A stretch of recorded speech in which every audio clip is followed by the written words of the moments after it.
Et je vous propose cette lecture dans l'évangile de Matthieu, au chapitre 13 et au verset 47. C'est une petite parabole qui va nous servir tout simplement de base de réflexion, et puis ensuite nous nous reporterons sur un texte dans l'Ancien Testament, dans le livre des Psaumes. Alors commençons par l'évangile de Matthieu, chapitre 13, dans ce premier temps.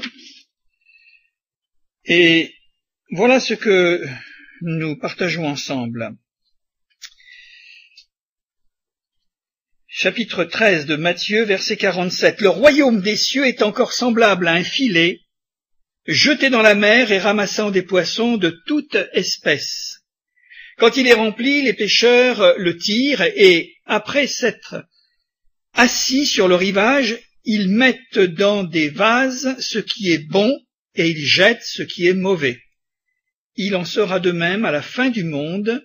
Les anges viendront séparer les méchants d'avec les justes. Voilà, je m'arrête là pour tout simplement cette introduction, cette première pensée.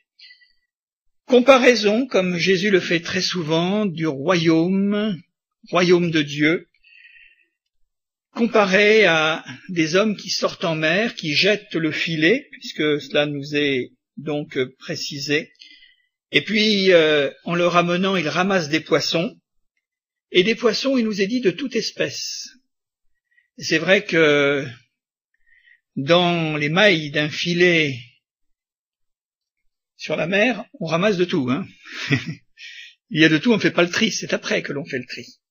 Et il nous est dit que quand il est rempli, alors naturellement, ces hommes de mer, ces pêcheurs le tirent et posément, ils s'assoient sur le rivage et ils mettent dans des vases ce qui est bon, ce qui va pouvoir servir utilement aux hommes et qui va naturellement les nourrir. Et par contre, le tri qui va s'opérer, ils vont jeter ce qui est mauvais. Alors ce sont des contrastes, hein, vous avez remarqué avec moi. Il nous est dit qu'il y a des vases où l'on met les bons poissons, et puis on va rejeter tout simplement ce qui est mauvais à la mer. Et vous avez remarqué ce que Jésus dit ensuite, il en sera la fin du monde. Alors il ne faut pas s'attendre à ce que le tri soit fait maintenant. Et je dirais, abstenons-nous de faire le tri, parce que il n'y a pas que ce texte qui nous le dit, mais c'est une mise en garde. Et il est précisé que les anges, à la fin du monde, viendront séparer les méchants d'avec les justes. Les bons, les justes, ce qui est mauvais, avec les méchants. Alors, à partir de cette petite parabole, nous allons ouvrir un autre texte qui me semble met en évidence ce que Jésus nous enseigne à travers ces quelques mots. Et nous allons justement, nous reporter, je vous l'ai dit tout à l'heure, me semble-t-il, dans le livre des Psaumes. Et il y a un psaume qui nous parle de ce tri indispensable. Et quelquefois, ça peut être déroutant parce qu'on vit dans un monde d'injustice, un monde de complexité où tout est emmêlé. Un auteur de la Bible a écrit dans le livre de l'Ecclésiaste, enfin c'est comme ça qu'on a appelé le livre de l'Ecclésiaste, dans la Bible il nous a appelé la foire aux vanités, où tout est mélangé, où il n'y a plus rien à comprendre, où toutes les choses sont inversées. Et c'est vrai qu'il y a de quoi troubler les consciences devant ce genre de mixture, d'amalgame, savoir finalement ce qui est vrai, ce qui est faux, de ce qui est bien, de ce qui est mauvais, voilà. Alors le psaume 73, nous en parle savamment, et j'aimerais justement vous parler du bonheur des méchants. Alors c'est paradoxal ce que je suis en train de dire, parce que dans notre pensée arrêtée de conviction qui est la nôtre, en lisant la Bible, on sait très bien qu'il n'y a pas de bonheur pour les méchants, pour ceux qui font le mal. Ce n'est qu'une illusion, peut-être pour eux, mais on va essayer de décoder un peu ce que ça veut dire. Le bonheur des méchants. Et il est parlé aussi dans ce texte du malheur des justes. Alors je ne sais pas si ça vous convient comme programme, mais on va essayer de comprendre tout ça, parce que c'est vrai, je vous l'ai dit, c'est embrouillé. Alors, dans le psaume 73, je vais lire la première partie. C'est un psaume qui émane d'un écrivain, d'un homme de foi qui s'appelle Asaph. Et il dit ceci: « Oui, Dieu est bon pour Israël, pour ceux qui ont le cœur pur. Toutefois, mon pied allait fléchir, mes pas étaient sur le point de glisser, car je portais envie aux insensés en voyant le bonheur des méchants. » C'est pourquoi j'ai intitulé ce message « Le bonheur des méchants ». Alors, cet homme de Dieu est aux prises avec une grande perplexité. Il ne comprend plus rien à rien. C'est pourquoi il écrit ce psaume, parce qu'il va y avoir le dévoilement, non pas de ce que les hommes comprennent, mais de ce que Dieu voit, et de ce que Dieu sait, de ce que Dieu connaît. Et finalement, eh bien, nous allons nous mettre à l'école, et ça peut être rassurant pour nous, parce qu'il y a de quoi se désespérer dans un monde tel que celui d'Asaph, tel que le nôtre, en disant, mais on entend partout des choses terribles, abominables, du sang, du feu, de la guerre, toutes sortes de choses qui sont particulièrement inquiétantes, voire même en créant l'angoisse et l'anxiété, eh bien dans l'âme des hommes. Et pourtant, vous avez remarqué avec moi, il y a une affirmation où le psalmiste, ou Asaph, dit « Oui, Dieu est bon ». Alors, ça c'est un premier regard. Et on pourrait dire qu'au premier regard, ça semble tellement le contraire de ce qui se passe sur cette terre, sur notre planète. Et pourtant il dit « Mais oui, Dieu est bon ». Et il va raconter son histoire. Pourquoi il dit que Dieu est bon? C'est qu'il s'est forgé une conviction avec ce que Dieu lui a montré, avec ce que Dieu lui a dit. Et il va croire davantage ce que Dieu dit que ce que ses yeux voient dans le monde. Ça, c'est un effort, parce qu'il ne faut pas plus et pas moins, ni moins que la foi, mais pas une foi religieuse, une foi spirituelle. Alors il affirme, oui, Dieu est bon. Et il est bon pour ceux qui ont le cœur pur. Vous avez remarqué que Paul dira aussi, tout est pur pour celui qui a le cœur pur. Et je crois que s'il y en a un qui peut purifier notre cœur, c'est Dieu. Et de nous donner de voir la réalité des choses avec tout le discernement nécessaire. Et il explique pourquoi il affirme ces choses, parce qu'il est arrivé dans sa vie, dans la vie d'Asaph, qu'à un moment donné, son pied allait fléchir. Il était convaincu que Dieu est Dieu, mais il était moins convaincu de ce que les hommes étaient capables de faire le bien. Et en voyant le mal que l'humanité, que les hommes de son temps étaient capables, eh bien là, de faire, eh bien, il s'est pris à dire, mais c'est terrible une chose pareille. Et il a eu, en quelque sorte, une hésitation, un grand doute, et il le dit lui-même, eh bien, j'allais chanceler moi aussi. J'allais être emporté par, finalement, le courant, j'allais être emporté par le conformisme ambiant, la mentalité de mon temps, comme celle d'aujourd'hui, eh bien, mes pas étaient sur le point de glisser. À tel point qu'il allait porter envie à ceux qui font le mal, en considérant leurs actes, leurs œuvres, et en se disant, mais finalement, c'est peut-être eux qui ont raison. Ils font toutes sortes de choses malhonnêtes. Ils parlent un langage de mensonge. Ils sont en train d'écraser le petit et l'innocent. Et puis, quand on constate, mais ils réussissent quand même. Alors, c'est ce dont il est en train de nous dire, je portais envie aux insensés en voyant le bonheur des méchants.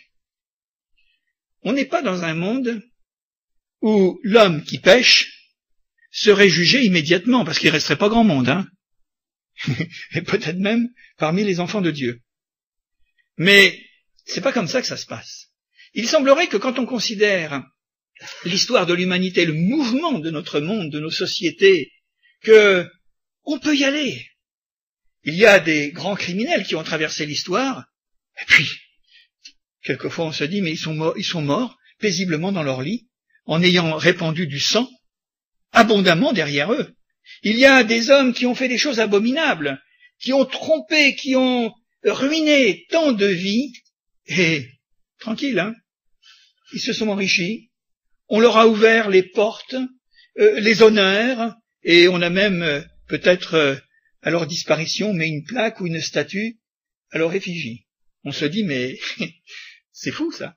Parce qu'on pourrait s'attendre que devant de telles horreurs, devant de telles atrocités, de telles abominations, eh bien, on en appelle au jugement en disant, mais Seigneur, si tu es Dieu, si tu existes, eh bien, tu dois pouvoir arrêter ça. Et pourtant, c'est pas ce que Dieu fait. Et ça, c'est particulièrement troublant, déroutant. C'est l'histoire d'Asaph.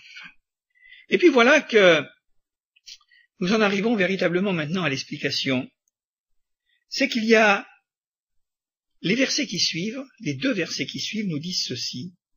Rien ne les tourmente jusqu'à leur mort, et leur corps est chargé d'embonpoint.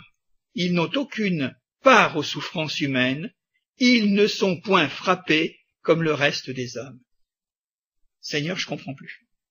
Comment se fait-il que ces gens qui ont des mains criminelles, qui ont des pensées perverses, qui font tout ce qui est contraire à ta volonté, ou même, si on ne connaît pas ta volonté, il y a quand même des principes et une moralité dans ce monde, parmi les hommes, mais eux, ils font tout le contraire, et ils y vont allègrement.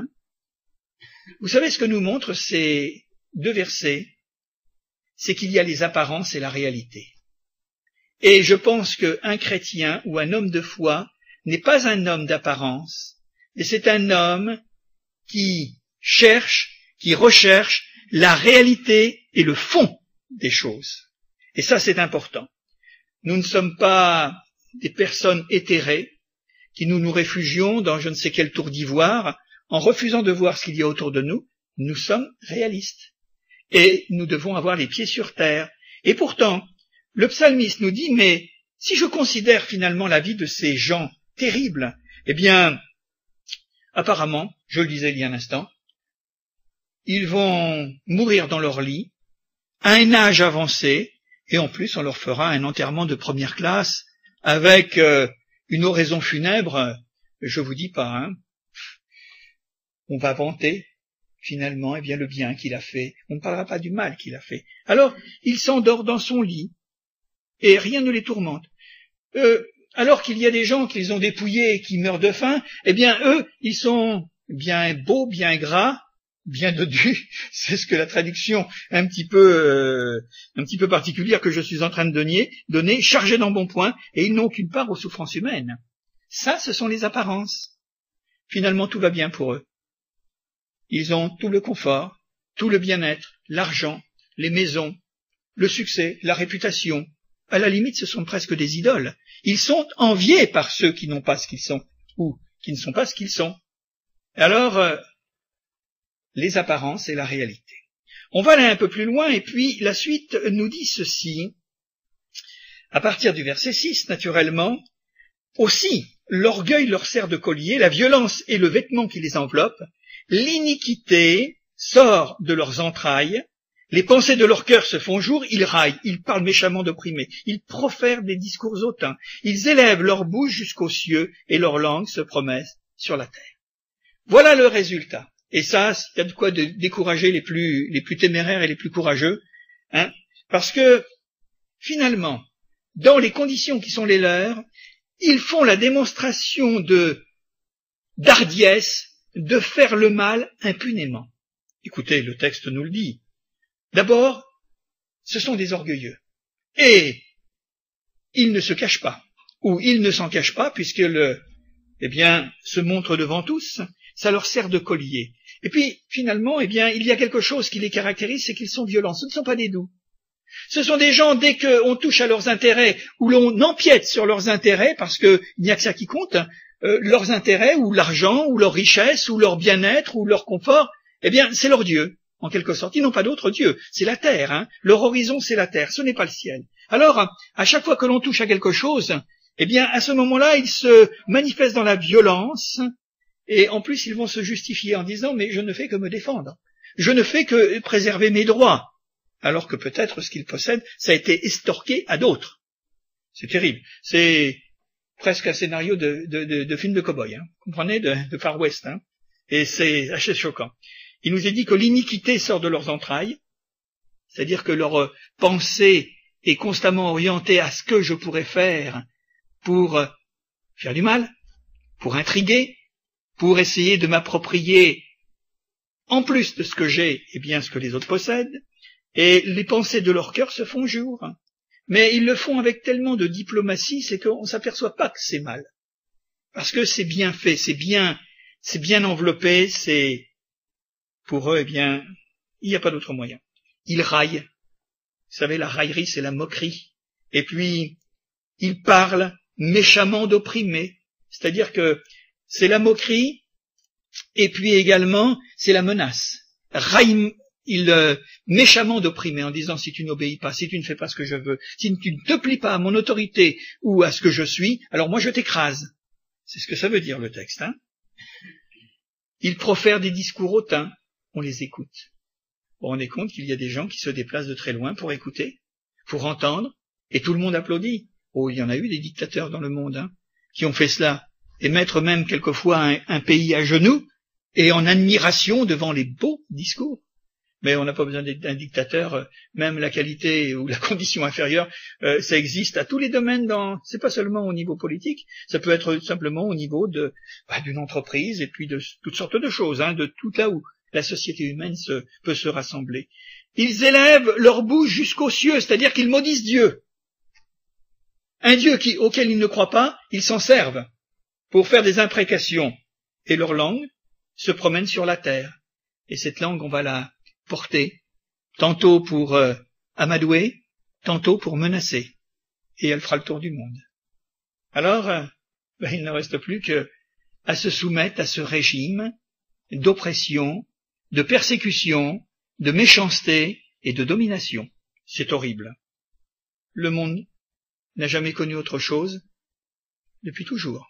C'est ainsi que les choses. La hardiesse de faire le mal impunément. C'est ce que nous avons dit il y a un instant. Voilà pourquoi son peuple se tourne de leur côté. Il avale l'eau abondamment, et il dit, mais comment Dieu saurait-il, comment le Très-Haut connaîtrait-il? Ainsi sont les méchants toujours heureux, ils accroissent, eh bien, leur richesse. Après cette hardiesse à faire le mal sans vergogne, nous voyons que là est dévoilée, en quelque sorte, une forme de prospérité trompeuse qui rallie le plus grand nombre. Vous savez, si vous n'avez rien, si vous n'êtes rien, si vous ne possédez rien, on ne va pas se faire de cas de vous. Mais si vous faites l'étalage de votre réussite, de votre prospérité, qui n'est qu'une prospérité trompeuse, ce ne sont que les apparences, parce que c'est pas l'argent qui sauve la vie d'un homme. Eh bien, à ce moment-là, eh bien, on ira vers celui qui a, et puis on délaissera celui qui n'a pas, parce qu'il n'y a rien d'intéressant, naturellement. Et on l'a vu ensemble. Et ça faisait le désespoir du psalmiste, en disant, mais y aurait-il encore quelqu'un pour Dieu? Y aurait-il encore quelqu'un qui aimerait les principes de Dieu, le bien, la vérité, la justice? Ça, c'était au niveau du peuple d'Israël. Et la désolation d'Asaph, c'était de voir que tout le monde s'éloignait de Dieu, ou des hommes de Dieu, des hommes de bien, des hommes de foi, et puis que ceux qui avaient une bouche grande ouverte pour proclamer des inepties, alors tout le monde allait vers eux. Ça, c'est renversant. C'est une injustice, et ça fait mal. De dire, mais comment se fait-il qu'ils ne voient pas tous ces gens? Ils sont en train de se faire leurrer, ils sont en train de se faire berner, et tout le monde va verser, parce que c'est un mouvement, vous comprenez? C'est une façon de penser, c'est une mentalité qui entraîne dans le mauvais sens. Et on le retrouve encore, finalement, dans notre monde. Il suffit qu'il y en ait quelqu'un qui sorte un scoop, et puis qui ait un petit peu de charisme d'une manière ou d'une autre, quelques talents, quelques dons, même si la vie est une vie particulièrement douteuse, pour ne pas dire autre chose, alors on va se mettre de ce côté-là, parce qu'il faut aller du côté du grand nombre. Et puis c'est certainement le grand nombre qui a la vérité et qui a raison.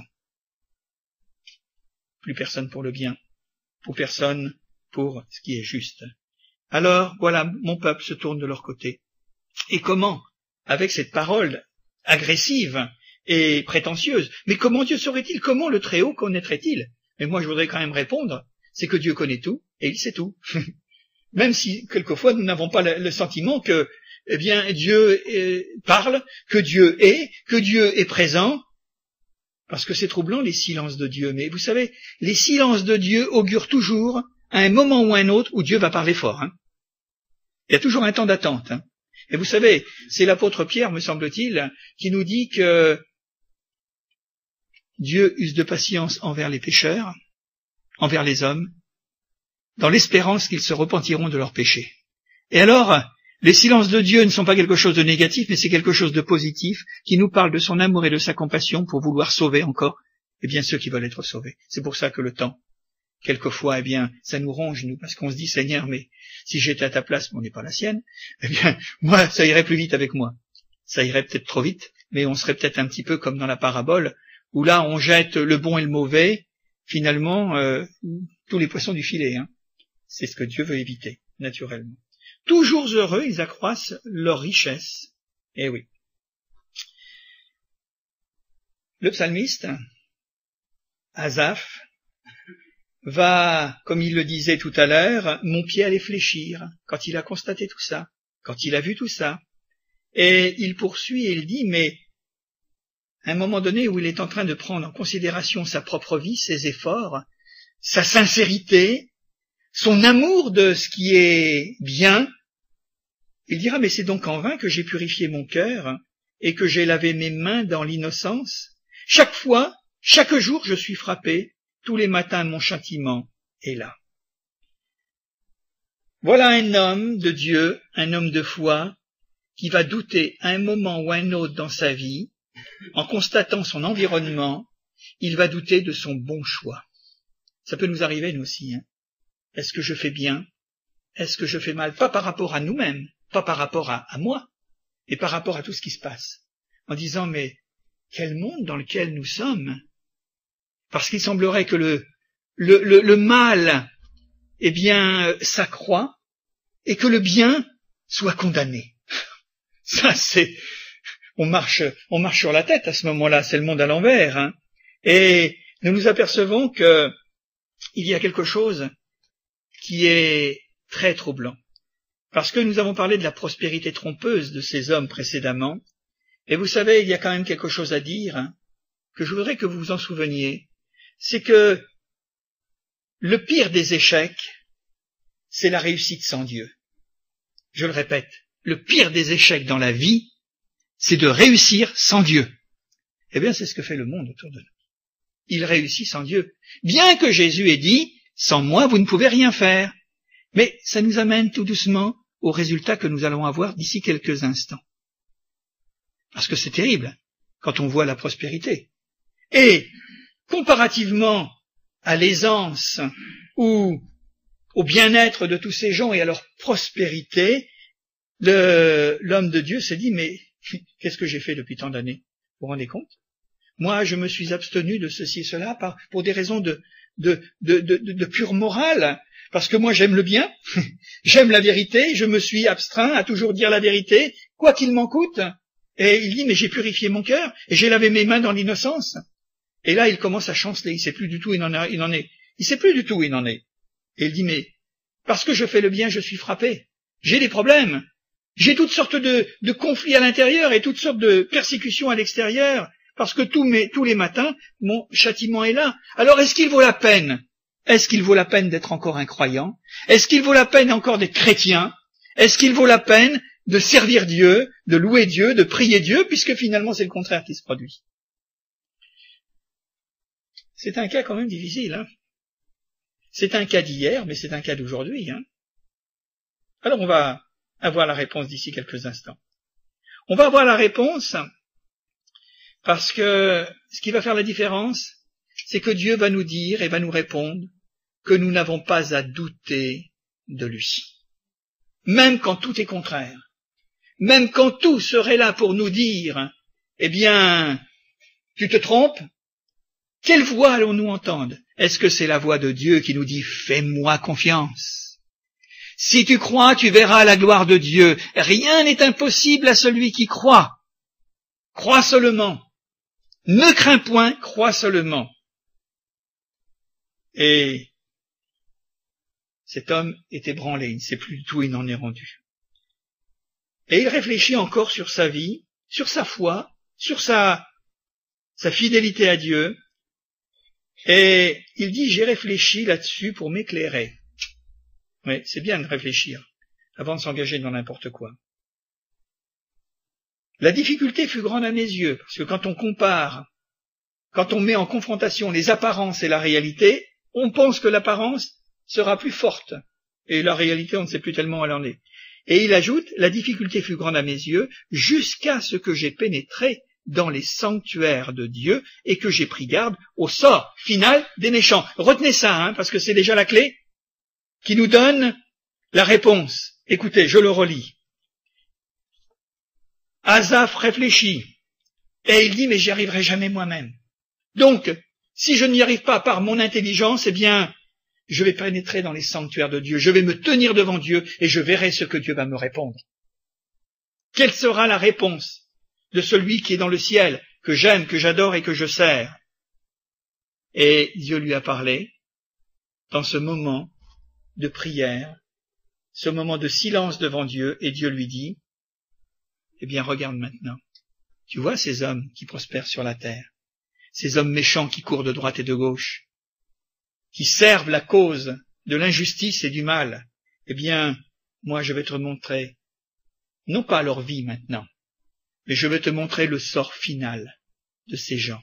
Et tu vas comprendre que Dieu est Dieu. Et tu vas comprendre que le bien c'est le bien, que le mal c'est le mal, et qu'il n'y a pas de confusion, c'est bien clair. Ne t'attache pas aux apparences, regarde la réalité qui va venir. Et elle nous est donnée, parce qu'il est impossible pour Asaph, finalement, de raisonner, comme s'il voulait, finalement, se donner raison de suivre les autres. Il ne peut pas, ça, c'est pas possible, c'est ce que nous avons dit. Et c'est pas possible pour un homme, une femme, quel qu'il soit, de raisonner le contraire des principes de Dieu, parce que c'est immuable. Les hommes passeront, les modes passeront, les monstruosités, les abominations passeront. Mais il y a une chose qui ne passera pas, c'est que ce n'est pas pour rien que Dieu est appelé l'Éternel Tout-Puissant. L'Éternel à jamais, celui qui est l'incréé, celui qui demeure le premier et le dernier. Mais il n'y aura pas de fin, c'est l'éternité. Et nous allons voir le sort final des méchants. Oui, tu les places sur des voies glissantes, tu les fais tomber et les mets en ruine. Et quoi? En un instant, les voilà détruits, ils sont enlevés, exterminés par une fin soudaine. Comme un songe au réveil, Seigneur, à ton réveil, tu repousses leur image. Là, nous avons, dans ces quelques versets, la réponse. La réponse, parce que c'est la face cachée des choses qui ne se voient pas encore. Et qu'est-ce que Dieu fait? Vous remarquerez que Asaph dit, tu les places. C'est Dieu qui fait les choses, c'est pas l'homme. C'est pas l'homme qui pourrait être tenté de se venger de la méchanceté qu'on lui a fait. C'est pas l'homme avec ses principes, avec tout ce qu'on pourrait peut-être, mais il est dit, mais tu les places sur des voies glissantes. Ils ne savent pas que c'est glissant, mais ils s'y engagent quand même. Parce qu'ils sont aveuglés par leur passion, par leur égoïsme, par leur avidité ou par leur haine. Tu les fais tomber et tu les mets en ruine. Ce n'est pas que Dieu se plaît à faire tomber ou à détruire les méchants. Mais il y a un temps où Dieu, très longtemps, les sollicite à se repentir. Mais il arrive un moment où ils ne veulent pas se repentir. Parce qu'ils préfèrent encore l'injustice à toute autre chose. Tu les fais tomber. Et quoi, en un instant, les voilà détruits, ils sont enlevés, exterminés. Et à ton réveil, tu les repousses. Il peut y avoir un maintien de la méchanceté sur la terre pendant un temps. Et permettez-moi de vous dire que ça ne durera pas tout le temps. Il arrive un moment où Dieu laisse faire. Mystère. Mais il y a un retournement de situation, et on a souvent vu dans les histoires bibliques, et même dans notre vie personnelle, qu'il y a quelque chose d'assez étrange et mystérieux, c'est que ceux qui ont été méchants avec les autres, c'est qu'ils creusent eux-mêmes leur propre piège et leur propre fosse. Ils l'ont creusé pour vous, et Dieu va permettre que ce soit eux qui tombent dedans. Comme ça, ils ne pourront pas s'en prendre à personne. Et on l'a vu, c'est terrible. Moi, j'ai vu déjà des choses comme ça, et je peux vous dire que c'est dramatique. Parce que ce n'est pas à nous de faire justice. Mais dans la pensée perverse des méchants, ils combinent des choses et ils se disent là on le tient ou là on les tient. Là on va détruire les croyants, on va détruire les chrétiens, les hommes de foi, pour élargir le sujet. Et on s'aperçoit que ce qu'ils ont préparé pour les autres, c'est eux-mêmes, sans s'en apercevoir, ils vont tomber dedans. Et quand ils vont s'apercevoir qu'ils sont tombés dedans, ils ne pourront plus accuser ni Dieu, ni les uns ni les autres. Ce sera eux. Ils seront livrés aux fruits amers de leurs propres œuvres. C'est ce que le passage nous montre à l'évidence. Parce qu'il y a un proverbe ou il y a une maxime dans la Bible, elle est biblique, qui nous dit que ce que l'on sème, on le récolte. Vous connaissez, hein ? Ah oui, si vous faites quelques petites semences dans votre jardin, vous allez voir que à un moment ou à un autre, ça va pousser, parce que c'est un principe de vie. Un principe de vie. Et voilà que ce que l'on sème, on le récolte, ça nous est dit d'une manière très, très particulière, à travers le verset 18, il est dit ceci, donc tu les places sur les routes glissantes, tu les fais tomber, et voilà, en un instant, ils sont exterminés, ceci et cela. Voilà. Ça, c'est vraiment le fruit. Si l'arbre est bon, il va y avoir de bons fruits, si l'arbre est mauvais, il va y avoir de mauvais fruits. Mais il y a une tentation pour ceux qui sont justes et ceux qui veulent vivre dans les principes de Dieu, que le mal ne l'emporte jamais sur le bien.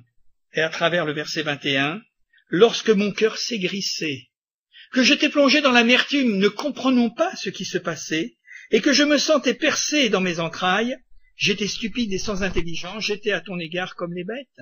Seigneur, pour percevoir ou pour percer le mystère de l'iniquité, comme la Bible nous le dit, en d'autres termes, la grande perplexité face au mal qui existe, eh bien, notre intelligence ne suffira pas, notre expérience ne suffira pas, notre connaissance et notre savoir ne suffiront pas. C'est pour ça qu'il dit, mais je me suis tourné vers les sanctuaires de Dieu parce que je n'aurais jamais pu comprendre et voir.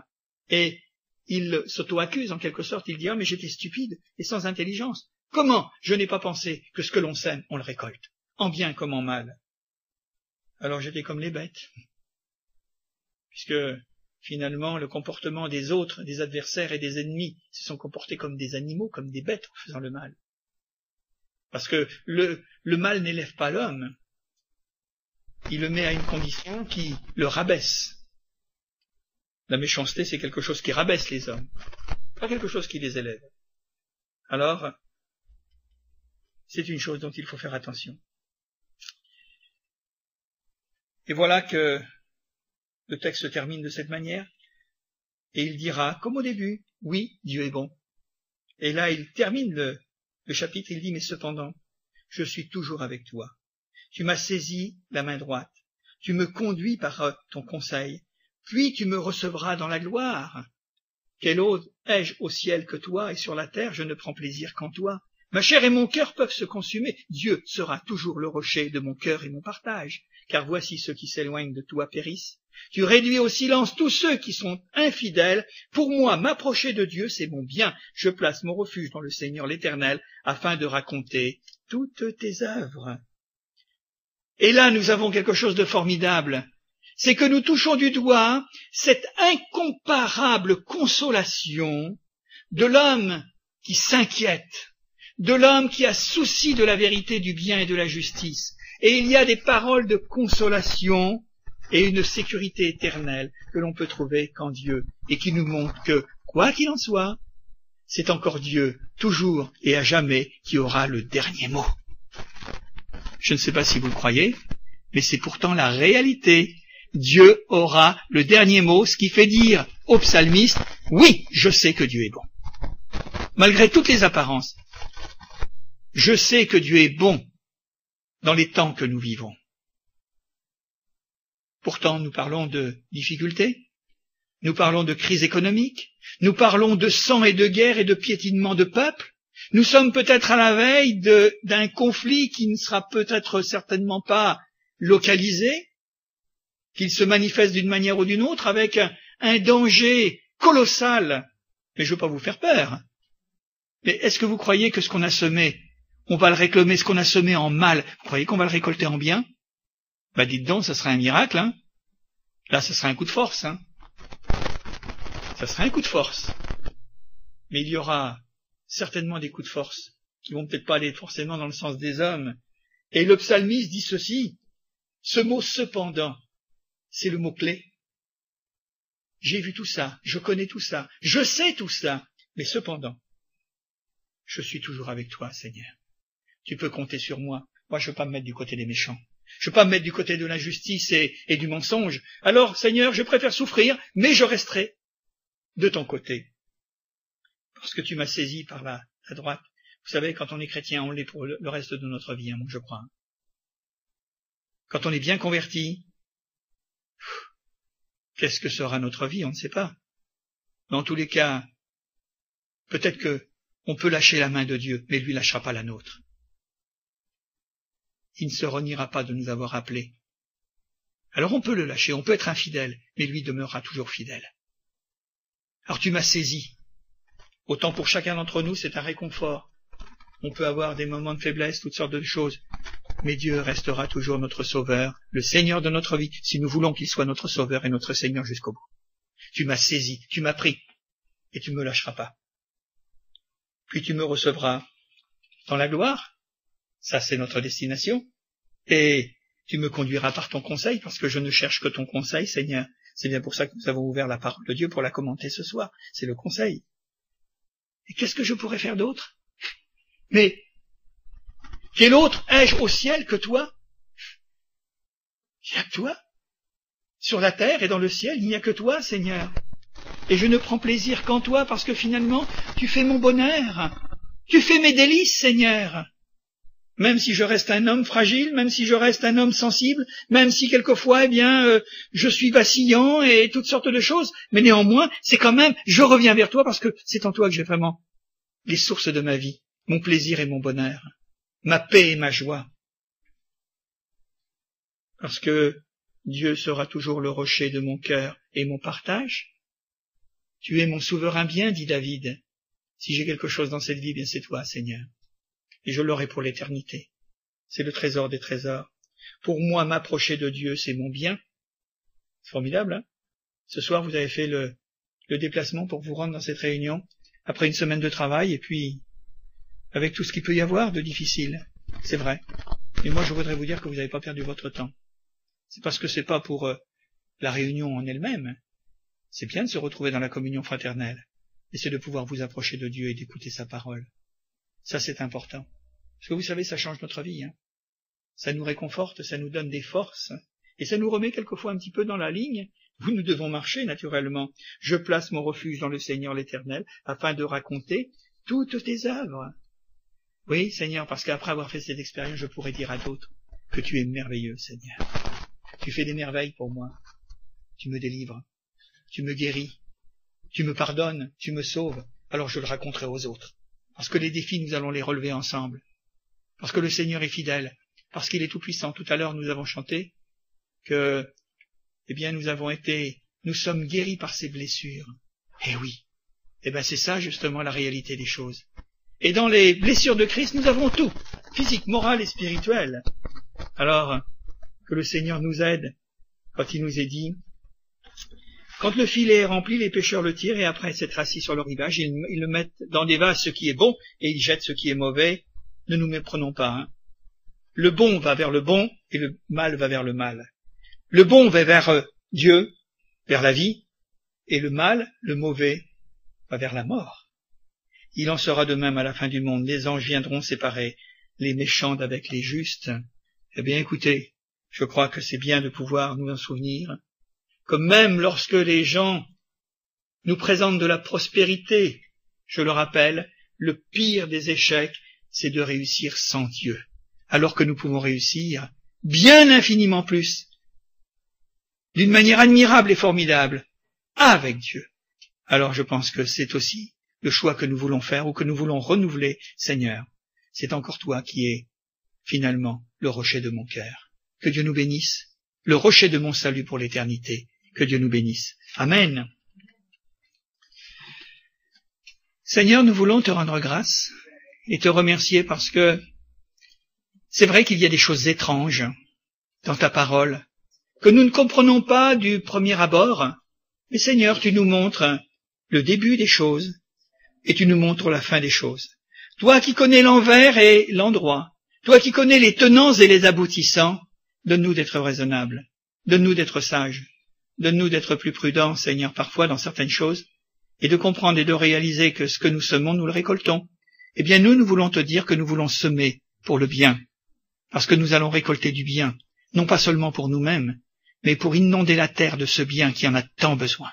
Cette terre qui a faim, cette terre qui a soif, cette terre qui gémit, qui pleure, qui souffre. Eh bien, Seigneur, nous croyons que la parole de Dieu est la réponse, que Jésus-Christ est la réponse en sauvant l'humanité. Seigneur, je te demande de répandre un esprit de foi dans chacun et chacune, et qu'ainsi, Seigneur, nous puissions nous courber devant toi, et même si nous ne comprenons pas tout, eh bien, ce que nous ne comprenons pas maintenant, nous allons le comprendre bientôt, mais nous voulons vraiment te faire confiance. Merci Jésus. Amen. Amen.